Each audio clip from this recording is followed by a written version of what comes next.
Այս փուլում կարող են լինել հանդիպումներ եւ քննարկումներ, որոնք վերաբերում են ինչպես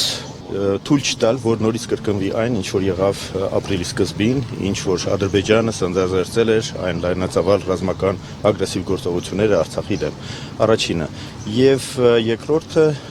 իհարկե այնպիսի մեխանիզմներ ներդնել, որոնք թույլ կտան ապահովել համապատասխան պայմաններ,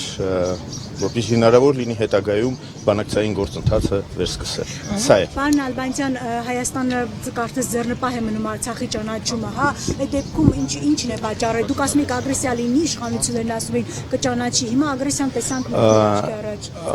Հարցը նրա մեջ է, որ մեր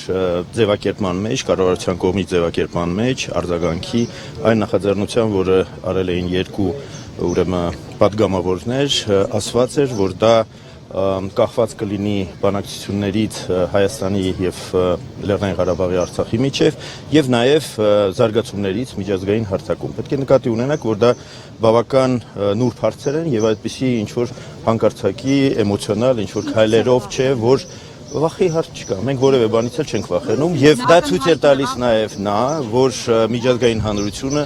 կիսում է մեր կարծիքը եւ մենք էլ մեր դիրքորոշումը համահունչ է միջազգային հանրության դիրքորոշմանը։ Դրա մասին էին խոսում 5 հայտարարությունները երանախագահող երկրների նախագահների եւ